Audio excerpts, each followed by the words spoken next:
Discuss कर रहे थे डबली रीइंफोर्स्ड बीम का जो क्वेश्चन है, तो स्टेप नंबर हमने 6 डिस्कस किया, चेक फॉर शियर। तो शियर जो हमारी थी टाउ वी, हमने नॉमिनल शियर स्ट्रेस को फाइंड आउट किया और टाउ सी मैक्स हमने देखा, और टाउ सी की वैल्यू जो थी वो किस पे डिपेंड करती है, हमारी जो परसेंटेज ऑफ स्टील होता है और हमारा जो ग्रेड होता है कंक्रीट का, उस पर डिपेंड करती है। तो हमने कोड से डायरेक्टली जो वैल्यू फाइंड आउट की और कंडीशंस को अप्लाई किया।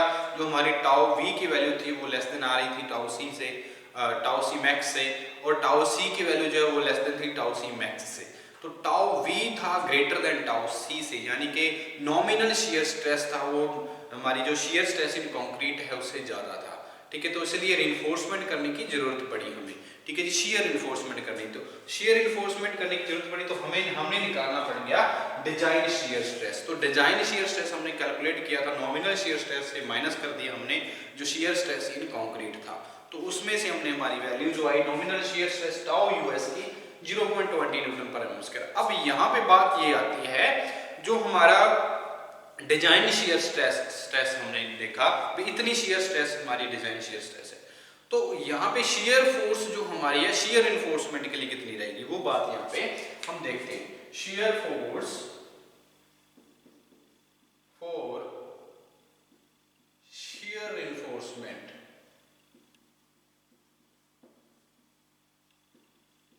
ठीक है जी, तो शियर इन्फोर्समेंट के लिए हमारी शियर फोर्स की वैल्यू कितनी रहेगी, तो ये बात ध्यान रखनी, यानी कि इसको हम डिनोट करते हैं शियर फोर्स को VUS से। तो VUS को निकालने के लिए जो shear force for shear enforcement VUS से डिनोट करेंगे, तो इसको निकालने के लिए हमारे पास क्या है, shear design shear stress into B into D। ठीक है जी, design shear stress into B into D। Design shear stress हमने निकाला 0.20 न्यूटन पर एमएम स्क्वायर, D 320 है हमारे पास और D कितना है 600। ओके, तो यहाँ से वैल्यू हमारे पास आफ्टर द कैलकुलेशन जो आएगी वो रहेगी 38400 न्यूटन, 38400 न्यूटन। तो इस ये वैल्यू हमारे पास क्या है, shear force for shear enforcement.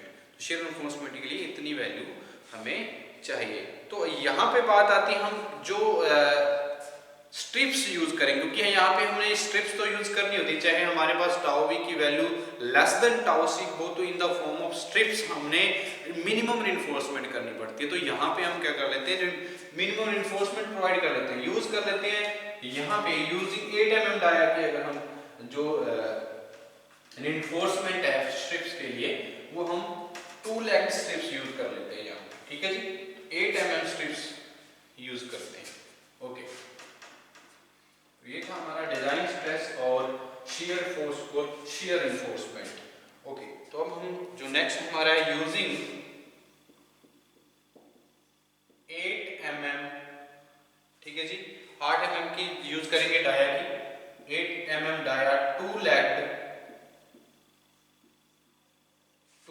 Strips, vertical strips. ठीक है जी, तो वर्टिकल स्ट्रिप्स को देखते हैं, वर्टिकल स्ट्रिप्स। ओके,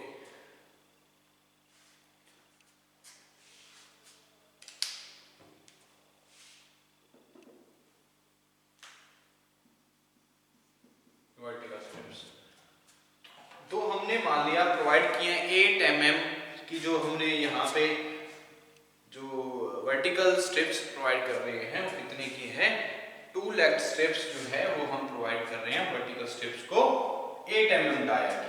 ठीक है जी, तो इसका जो स्पेसिंग है वो कितनी रखनी है, क्योंकि हमने बीम जो प्रोवाइड की उसकी स्पेसिंग भी तो चाहिए, तो स्पेसिंग क्या रहेगी वो देखिए। तो स्पेसिंग के लिए हम ऑलरेडी जो डिस्कस कर चुके हैं, स्पेसिंग के लिए क्या रहेगा, 0.87 FY area of steel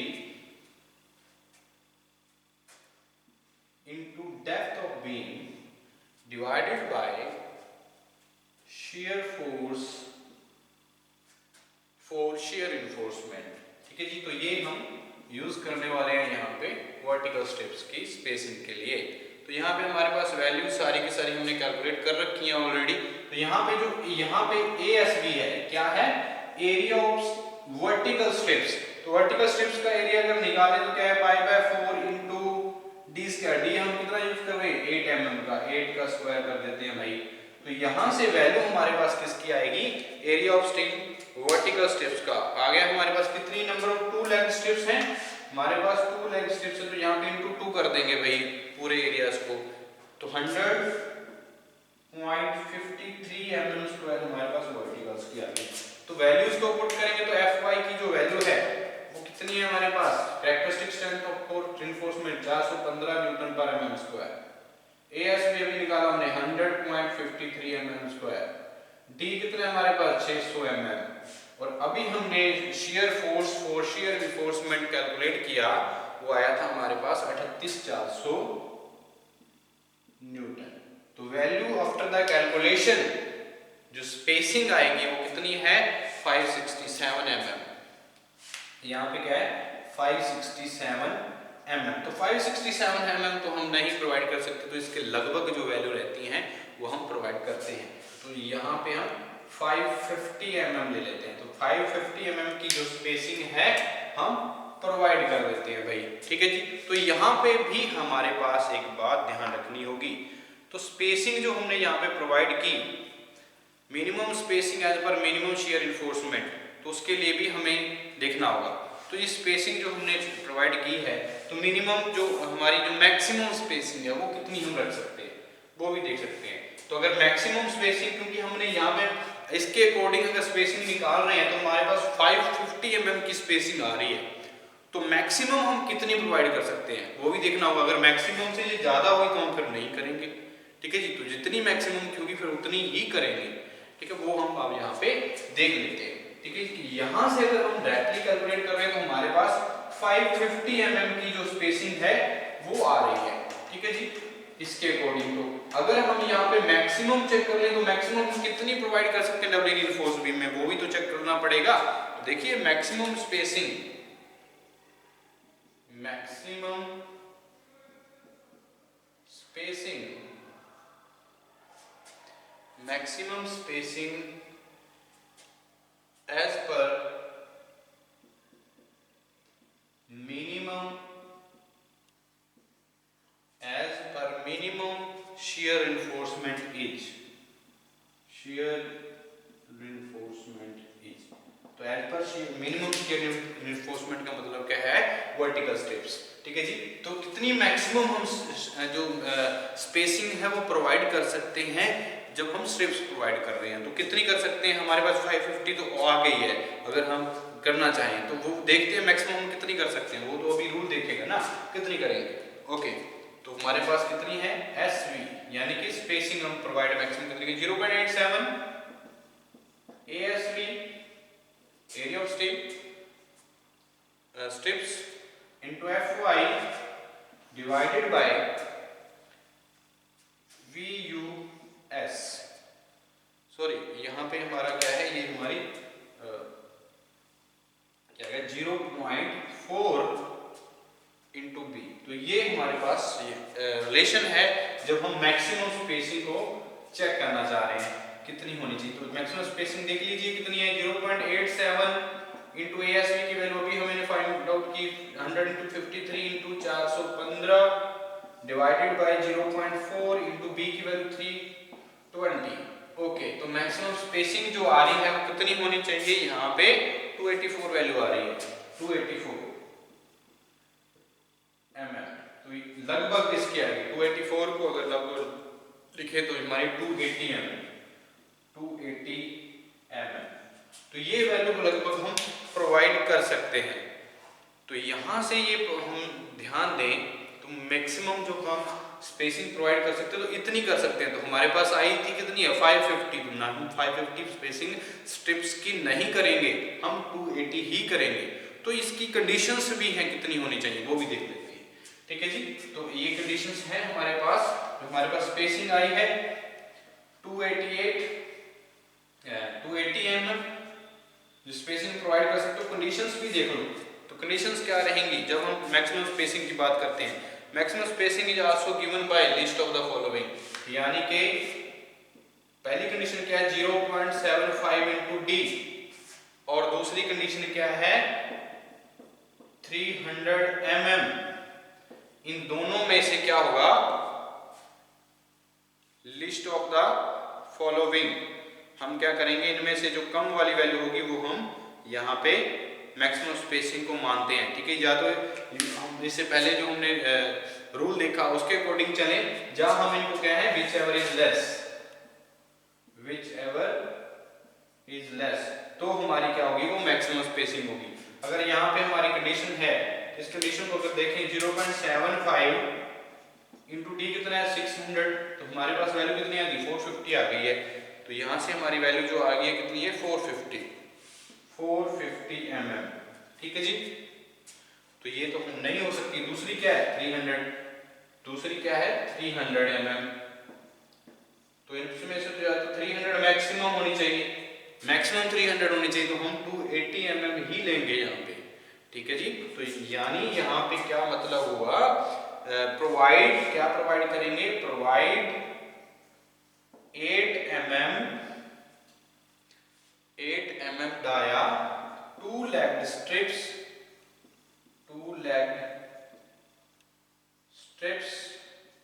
8 mm dia, 2 legged strips at the rate 280 mm center to center throughout the length of the beam, throughout the length of the beam,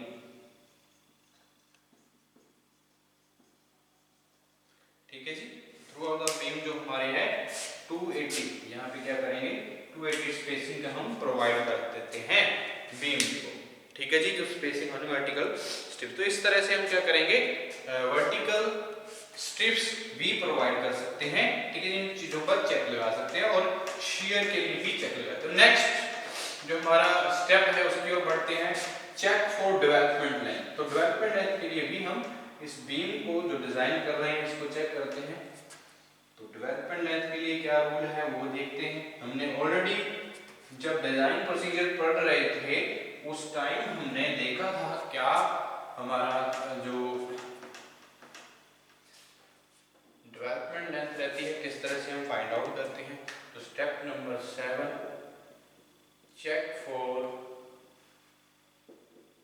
development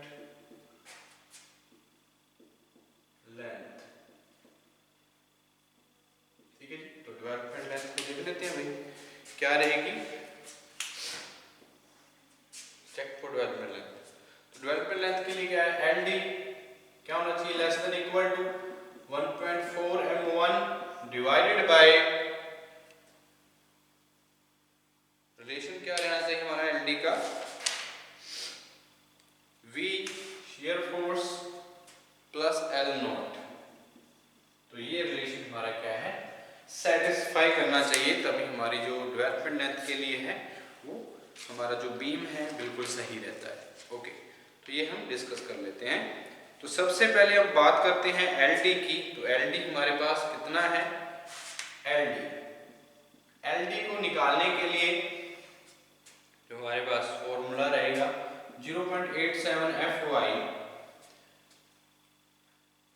5 divided by 4 tau BD।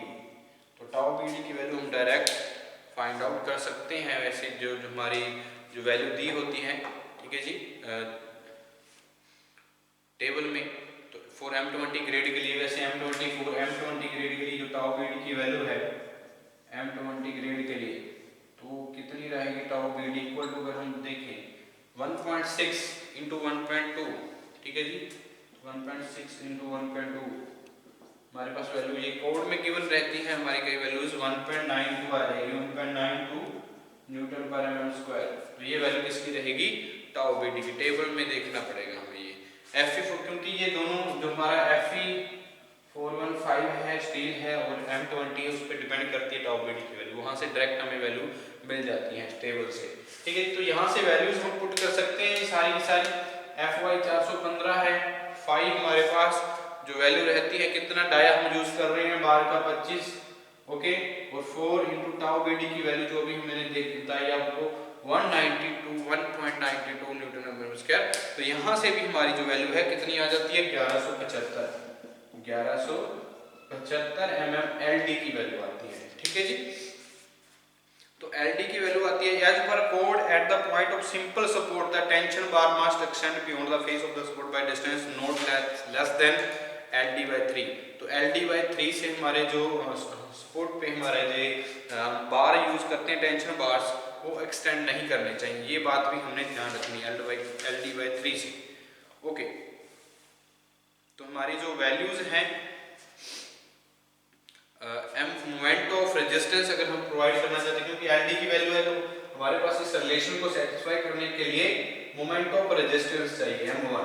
तो moment of resistance find out करने के लिए हमारे पास क्या relation रहता है, ये लिख लीजिए। M1 को फाइंड आउट करना है हमने, M1 को फाइंड आउट करने के लिए हमारे पास रिलेशन है 0.87 Fy AST into D minus Fy AST divided by FCK into B। ये सारी वैल्यू हम ऑलरेडी जो पहले वाले स्टेप्स थे उसमें कैलकुलेट कर चुके हैं। Fy की वैल्यू 415 न्यूटन पर mm स्क्वायर है हमारे पास। AST हम कैलकुलेट कर सकते हैं, area of steel in tension जो हमने निकाला था वो हम कैलकुलेट कर सकते हैं, 2455 आया था हमारे पास mm स्क्वायर। ठीक है जी, और D हमारा जो है कितना है 600 mm है, Fy 415 न्यूटन पर mm स्क्वायर है।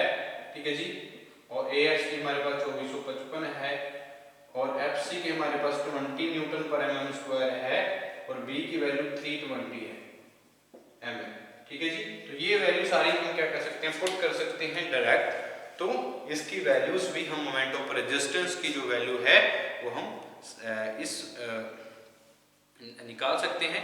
जो हमारा 5 बार्स जो हमने यूज किए 25 mm डाया के, उसके लिए मोमेंट ऑफ रेजिस्टेंस हमने जो आएगा तो उसके लिए हमारा क्या है, टेंशन के लिए हमारी जो है M1 आएगा। तो कितनी वैल्यू आ जाएगी आफ्टर द कैलकुलेशन, M1 की जो वैल्यू आएगी वो रहेगी हमारे पास 723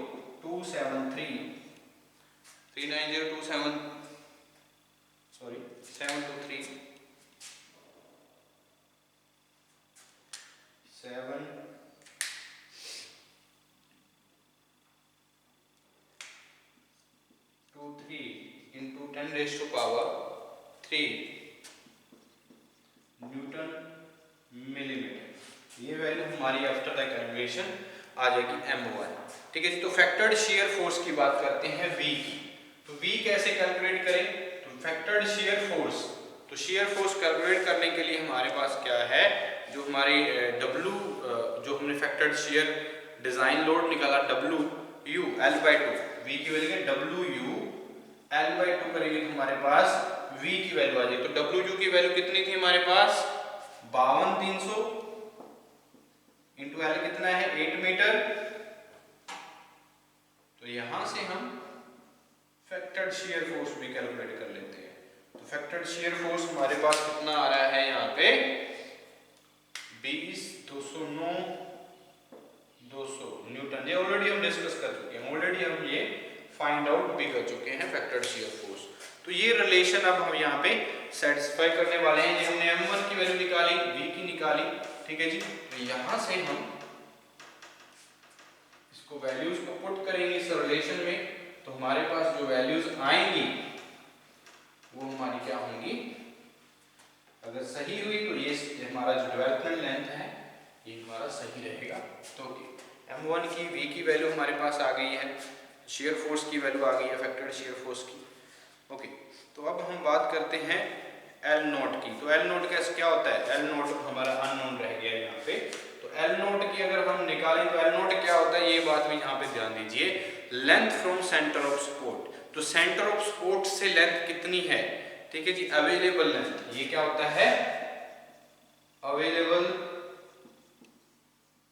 length for centre of support, length from centre of support. तो सेंटर ऑफ सपोर्ट से कितनी लेंथ अवेलेबल है, ये बात हमारे पास 500/2, ठीक है जी, -20 नॉमिनल शेयर, जो हमारी नॉमिनल कवर रहता है तो कितना रहेगा हमारे पास, जो वैल्यू रहेगी 230 रहेगी। ठीक है जी, 230 mm। तो ये वैल्यू हमारे पास क्या है, L नोट की है, length of beam. Okay, L note available है। उसके बाद हम ये सारी वैल्यू क्या कर देंगे, इस कंडीशंस में अप्लाई करते हैं। ओके, LD की अभी हमने वैल्यू फाइंड देखी तो कितनी थी हमारे पास, LD की वैल्यू हमारे पास कितनी आई थी,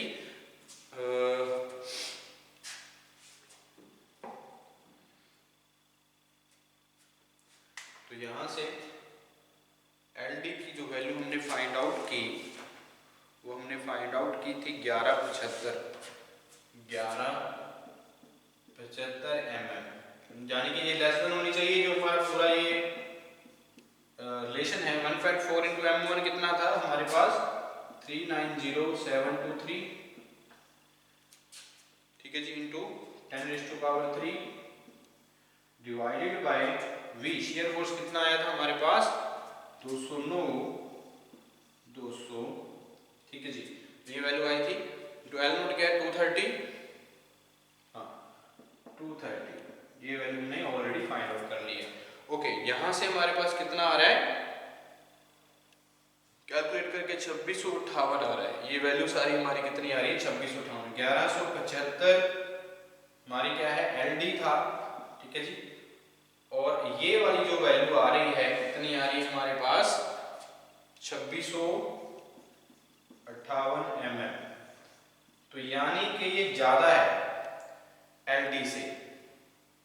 LD क्या होगा, less than equal to 2658 mm। Okay, तो लेस देन है हमारा ये वैल्यू LD। तो ये क्या है, ओके है हमारा development length, required are satisfied. तो यहाँ पे हम लाइन लिख सकते हैं, यहाँ पे एक hence the development length